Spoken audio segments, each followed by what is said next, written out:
Since UCF is the second most populated school in the entire nation, Tim Arnold decided to make an app to make it easier for students to register.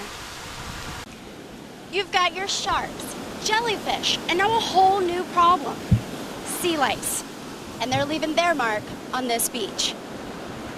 The man was never given an official urn to transport his grandfather's remains, so instead he had to come up with a jar, something similar to this.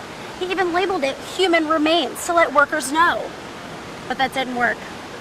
Now, this is the stop sign that Mayor Buddy Dyer's son ran through last night and eventually hit that house. Keep up with us after the break and find out what the mayor has to say.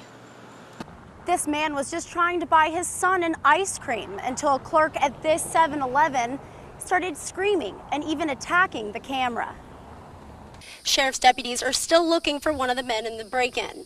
Yesterday when they got here, they found one of them, and then the other one got away in these woods. It's a moment a Volusia County teen never wants to relive. She's home alone with her younger brothers when deputies say two men break in, headed towards the bedroom. They're in. Oh my God. Listen, is your brothers with you? Are your brothers with you? Yes. Okay, listen, you need to stay strong for them. And that she did, even helping deputies find the suspects. One man got away, but now this guy, 20-year-old Alan Hallett, is in jail, charged with unarmed burglary and grand theft. Neighbors are calling the teen who put them there a hero. It was just amazing. Everyone in this Orange City neighborhood can't stop talking about how brave this teen was, and they're crediting her for keeping the family safe. She was a very smart young lady and took care of it very quickly and very fast, so you got to pat her on the back. But the break-in is still spooking others who live nearby. That's why I'm staying close by. I have a big dog I walk, but I'm staying very close by my house. Anyone with information about this crime should call Crime Stoppers. Reporting in Volusia County, Jayne Dees, Local 6. Caught in the middle of a downpour, gray skies all around, and cars coming even closer, is the driver of that silver pickup shoved up against the wall here on 408, trapped in traffic inside her truck. Fortunately, she has help. Do you have the truck in park? George Wright is in the right place at the right time. He's a road ranger called to this crash in the middle of downtown Orlando. He helps the woman get off the highway and onto a side road. The tire here is completely bald. The tread is wore off on the sides and the center. I just lost control. Just the back end went and I was going towards the wall, like trying to turn the best I could, but there was just no turning. April Freeman is driving her boyfriend's truck, so she didn't know how bad the tires are. But now she does.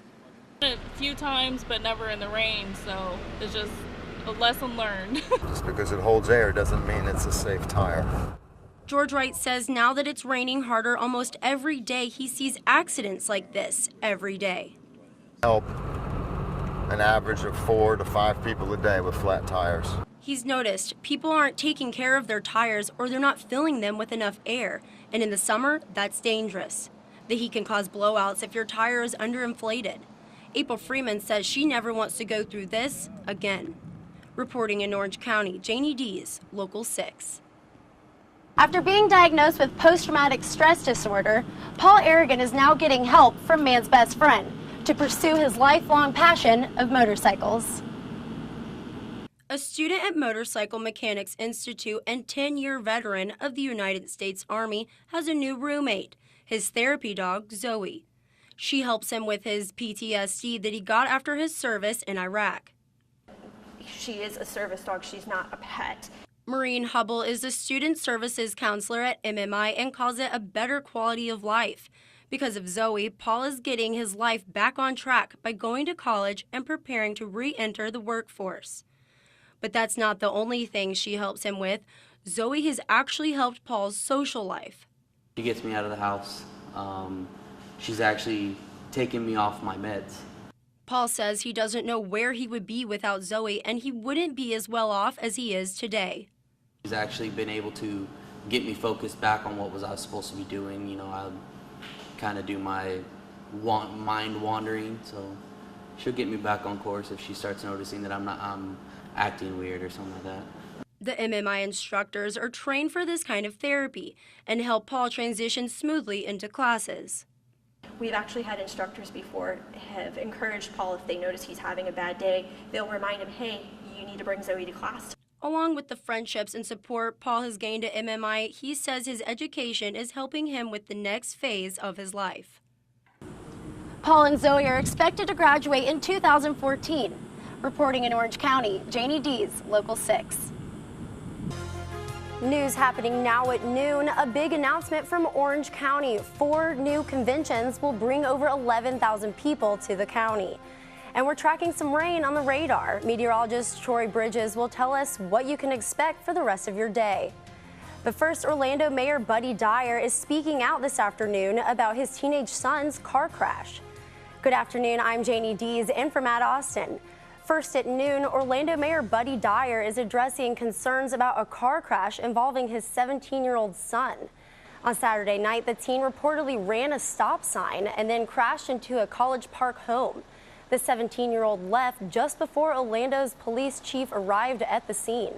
Mike DeForest just spoke with the mayor and joins us live in Orlando. What is the mayor saying about his son's crash? We're in for some afternoon storms in parts of Central Florida. Let's get to meteorologist Troy Bridges in the Storm Tracking Center.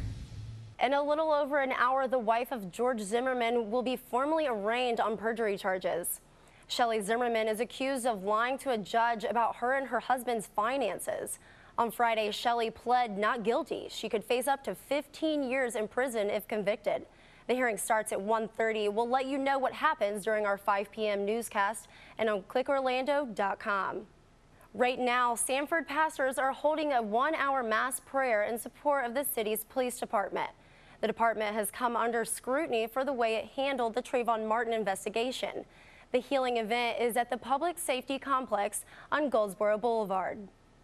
On your last trip to the grocery store, you may have noticed higher prices. In 5 minutes, what's driving grocery prices up? And Mitt Romney's campaign just released their plans on how they'll announce their new VP. In 3 minutes, how they plan to do it. You're watching Local 6 News at noon, covering Winter Springs, Palm Bay, and all of Central Florida.